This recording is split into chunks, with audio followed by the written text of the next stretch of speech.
I played a Counter-Strike mod that turns the game into a rogue-lite, complete with deck building, RPG elements, random maps, and a boss fight against a tree. Unfortunately, with the announcement of Counter-Strike 2, this impressive game within a game will never be completed. Greetings, TheWarOwl greets you. This entire game is coded into the map file, which means you can just download it off the workshop and play it right now. If we put on these VR glasses, we enter an augmented reality simulation. This is so that you can fight a tree without breaking the very important Counter-Strike lore. First, I have to pick my class. I'm going with the Critic because the idea is to go for critical hits, which means headshots. And I'm a Counter-Strike gamer. I go for headshots. Now, what is a rogue-lite? Oh, it looks like I'm gonna get a P2000 at the start. I like that. Good, nice, accurate weapon. So every game that we play, we're gonna get random items, we're gonna get choices throughout the game on how to customize our character, and we're gonna have to fight enemies. Hello, Bot Grant. The map I'm playing is creatively named Rogue by Steam user Orel. The first enemies brought a stick to a gunfight, so I pelted them in the face over and over again, like cyberbullying a teammate during warm-up, and there was nothing they could do about it. What are you gonna do about it? Oh, shoot!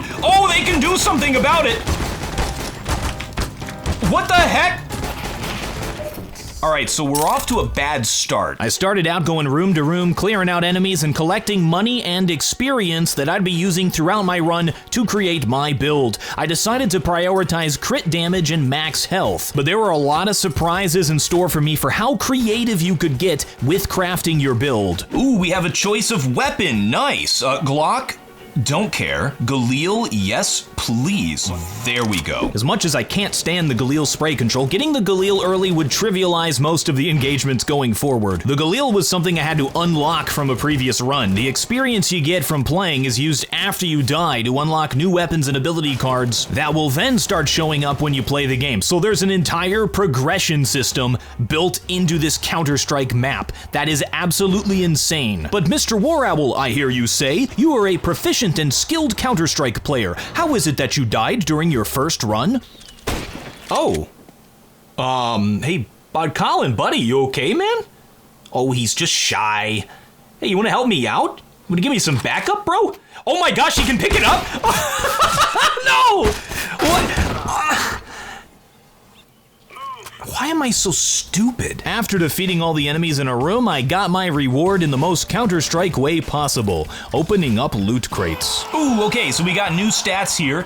Crit damage plus 6, damage plus 10. That is exactly what I am looking for, because those are the stats I am trying to stack. My guy had a special ability that spawned money after I got 20 kills. I was able to deduce the hidden lore of where the money comes from based on the sound effect it made.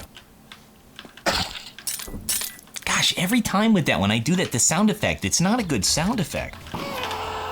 Oh, okay, these are wall hack grenades, tactical awareness grenades. How in the world is this even possible to make inside of Counter-Strike? This is a really clever use of V-scripts and utilizing existing features. The radar was turned into a mini-map that showed where you've been, and the case opening and shopping mechanics seem to come from Danger Zone. I know a little something about writing the computer code, and let me tell you something, this has to have taken a lot of time and effort. My goodness, this is a huge project. I'm blown away by what modders are able to accomplish. I think modding is a huge part of the DNA of Counter-Strike, and I say this a lot, but Counter-Strike itself started as a mod of Half-Life. It would be a shame if Counter-Strike 2 made it harder for modders to make this kind of stuff. We still don't know right now, but from the chatter I am hearing, it's looking like Counter-Strike 2 is going to be even better to work with. I hope that is true. Oh, decisions. Okay, I have full money right now. I'm definitely not going to get the Nova. We're gonna stick with the Galil. This is really good. Crit damage, damage, and health. Those are the exact stats that I am stacking. I love the cards in this game. I bought the Applied Cryogenics card, which makes the wall hack grenades I just got slow the enemy down. My wall hack grenades are gonna be my get out of jail free card. So if I'm getting in trouble, I'm just gonna launch one of these down at the ground and I will be good to go.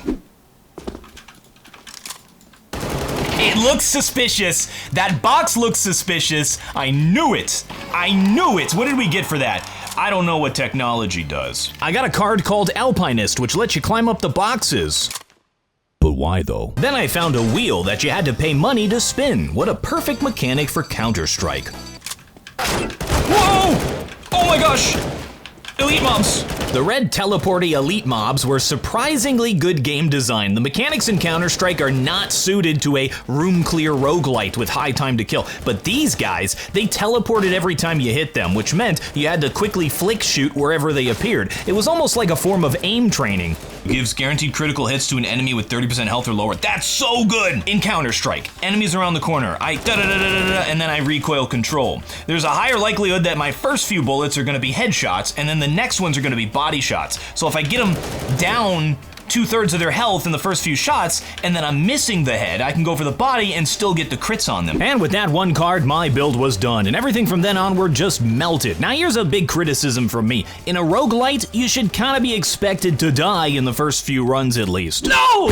What? Okay, that was avoidable though. This was way too easy and it took way too long. The sweet spot for a run length should be about 50 minutes. The combat was also boring, and most of the time was spent running around because of how slow Counter-Strike man moves, and now you have to stand still to get accurate shots. Despite being a really cool project, this mod will never be finished. Now why do I say that? In the Steam Workshop it says this: with the Counter-Strike 2 release around the corner, this mode is likely to be broken and unplayable, and it is unknown whether it will be possible to port it to the new engine. 99% it won't be.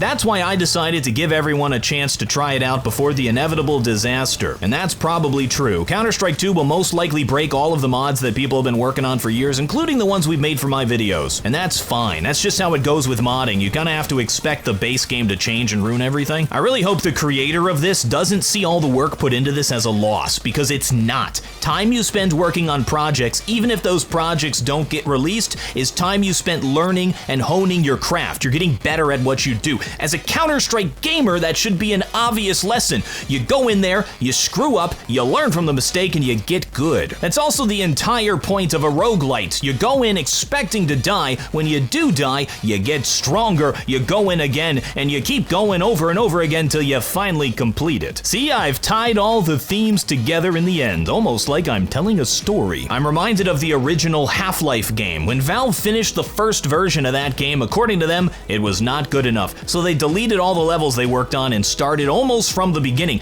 learning from all the mistakes that they made. If they had just released the first version, Half-Life would not have been the innovative leap forward in gaming that it was, and Valve might not have become the big giant mega company that it is now. I played through all the content available. To make the footage more interesting to watch, I'm going to employ some modern video editing techniques that the pros use. It's always a good idea to experiment with new ideas, so let me know if this viewing experience is the ideal way to watch a video. By this point, it's tough to follow what I'm saying, but it doesn't really matter, just as long as I never stop talking. Just keep talking, keep saying something. If you're not saying something, the audience will have a chance to click away. Keep talking. Thanks for watching. I'm TheWarOwl, and I still have no closer.